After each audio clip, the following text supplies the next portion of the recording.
wabarakatuh. Hai semua, kembali lagi dengan saya. Perkenalkan, saya Silviani, NIM 21016045 dari Prodi Pendidikan Bahasa dan Sastra Indonesia Universitas Negeri Padang. Baiklah, pada kesempatan kali ini saya akan membuat video pembelajaran dengan materi kalimat efektif, yang mana tugas ini dalam bentuk PowerPoint dan dengan audio saya sendiri. Tugas ini untuk pemenuhan ujian tengah semester mata kuliah Bahasa Indonesia dengan dosen pengampu Ibu Dr. Siti Ainim Yusti, SPD MU. Simak video berikut ini ya.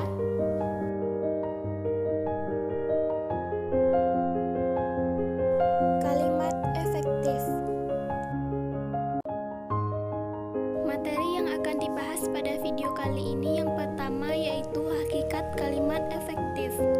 Yang kedua, ciri-ciri atau persyaratan kalimat efektif. Dan yang ketiga, unsur-unsur kalimat efektif. Materi pertama, hakikat kalimat efektif. Kalimat efektif adalah kalimat yang dapat mengungkapkan gagasan pemakainya secara tepat dan mudah dipahami oleh pembaca. Razak 1988 mengemukakan kalimat efektif adalah kalimat yang mampu mewakili gagasan atau pikiran yang disampaikan oleh pengarang, sehingga tergambar jelas dalam pikiran pembaca persis seperti yang disampaikannya. Jadi, dapat disimpulkan bahwa kalimat efektif merupakan kalimat yang dengan sadar dan sengaja disusun sedemikian rupa untuk mencapai daya informasi yang tepat dan baik. Melalui penggunaan kalimat efektif, pendengar atau pembaca akan mudah menerima dan memahami informasi sebagaimana yang dimaksudkan oleh pembicara atau penulis. Materi yang kedua yaitu ciri-ciri atau persyaratan kalimat efektif. Arifin dan S. Amran 2005 menyimpulkan ada 7 ciri-ciri kalimat yang disebut sebagai kalimat efektif. Yang pertama, kesepadanan struktur. Yang kedua, kehematan kata. Yang ketiga, kesejajaran bentuk. Yang keempat, ketegasan makna. Yang kelima, kelogisan kalimat. Yang keenam, kepaduan makna. Dan yang ketujuh, kecermatan. Pertama, kesepadanan struktur. Kesepadanan mengacu kepada keseimbangan antara pikiran, gagasan, dan struktur bahasa yang dipakai. Kesepadanan kalimat mengimplikasikan kesatuan gagasan yang kompak dan kepaduan pikiran. Kesepadanan dalam kalimat efektif dapat dinilai dari ciri-ciri sebagai berikut.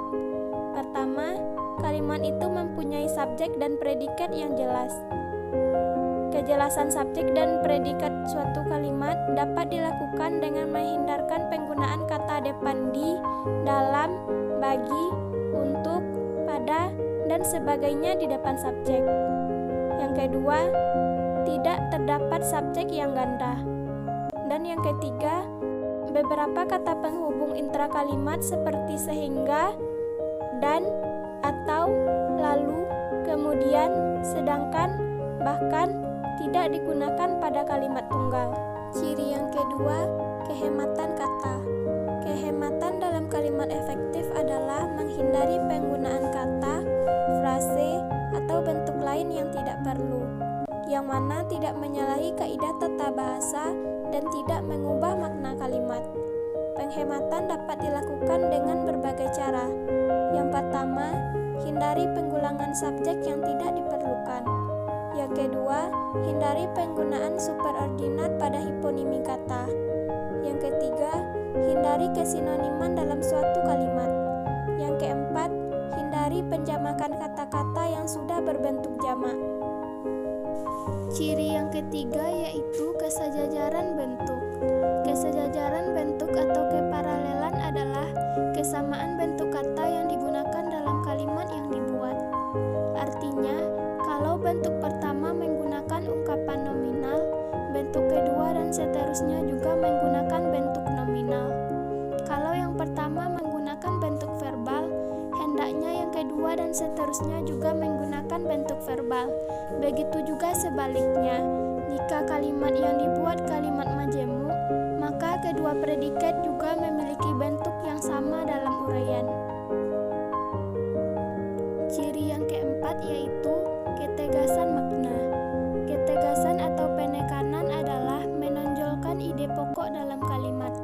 Kalimat itu memberikan penekanan atau penegasan makna dengan menonjolkan kata-kata yang ingin ditekankan. Ciri-ciri penegasan kalimat efektif sebagai berikut. Pertama, meletakkan kata yang ingin ditonjolkan maknanya di depan kalimat. Yang kedua, membuat urutan kata secara bertahap sehingga akan menghasilkan makna yang lebih mendalam. Ketiga, menggunakan pengulangan kata. Yang keempat, melakukan pertentangan atau perbandingan terhadap kata yang berusaha ditonjolkan dalam kalimat tersebut. Yang kelima, menggunakan partikel penegas sehingga akan menghasilkan kalimat yang sesuai maknanya. Ciri yang kelima yaitu kelogisan kalimat. Kelogisan adalah ide yang ada dalam suatu kalimat itu dapat diterima oleh akal dan sesuai dengan ejaan yang berlaku. Kelogisan dilihat dari segi makna kalimat yang disusun oleh penulisan. Salah satu cara untuk membuat kalimat logis adalah dengan memperhatikan struktur susunan unsur kata yang dibuat. Jika susunan kata atau unsur kata yang dibuat tidak tepat, maka akan menghasilkan kekaburan makna kalimat. Oleh karena itu, diksi dan susunan unsur kata mempengaruhi kelogisan kalimat yang mana ditinjau dari segi makna kalimat. Ciri yang keenam yaitu kepaduan makna. Kepaduan dalam kalimat efektif dimaksudkan sebagai kepaduan pernyataan dalam kalimat itu, sehingga informasi yang disampaikan tidak terpecah-pecah. Ciri-ciri kalimat yang padu yaitu: pertama, hindari penggunaan kalimat yang panjang dan bertele-tele. Yang kedua, kalimat yang padu menggunakan pola aspek ditambah agen ditambah verba secara tertib dalam kalimat-kalimat yang berpredikat persona. Yang ketiga, kalimat yang padu tidak perlu menyisipkan sebuah kata antara predikat kata kerja, transisi, dan objek penderita.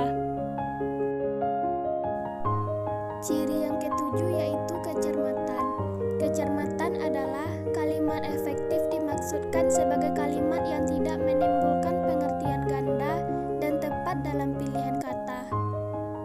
Hal ini mengacu kepada pembentukan kalimat ambigu dalam tulisan yang dibuat. Pembentukan kalimat ambigu bisa terjadi ditinjau dari bentuk kalimat yang susunan unsur kalimat tidak beraturan, sehingga akan membuat kesalahan dalam pemaknaan. Kecermatan dalam kalimat efektif juga ditinjau dari penulisan huruf, pemakaian tanda baca, penulisan unsur serapan, dan pemilihan kata yang sesuai di dalam kalimat. Materi yang ketiga yaitu unsur-unsur kalimat efektif. Kalimat efektif terdiri dari unsur subjek, predikat, objek, dan keterangan. Yang mana subjek adalah bagian dari kalimat yang menunjukkan pelaku, dapat berupa orang, tempat, atau benda. Sementara itu, predikat adalah bagian kalimat yang menunjukkan apa yang dilakukan oleh subjek, biasanya berupa kata kerja. Sedangkan objek merupakan kalimat yang menunjukkan hal atau benda yang menjadi sasaran, biasanya berupa nomina. Dan yang terakhir, keterangan merupakan kalimat yang menunjukkan tujuan, cara, waktu, tempat, atau sebab akibat, biasanya ditandai dengan penggunaan konjungsi atau kata hubung. Rangkuman. Kalimat efektif merupakan kalimat yang dengan sadar atau sengaja disusun sedemikian rupa untuk mencapai daya informasi dengan tepat dan baik. Arifin dan S. Amran 2005 menyimpulkan ada 7 ciri-ciri kalimat efektif, yaitu kesepadanan struktur, kehematan kata, kesejajaran bentuk, ketegasan makna, pemisisan kata, kepaduan makna, dan kecermatan. Selain memiliki ciri-ciri di atas, kalimat efektif juga terdiri dari beberapa unsur yaitu subjek, predikat, objek,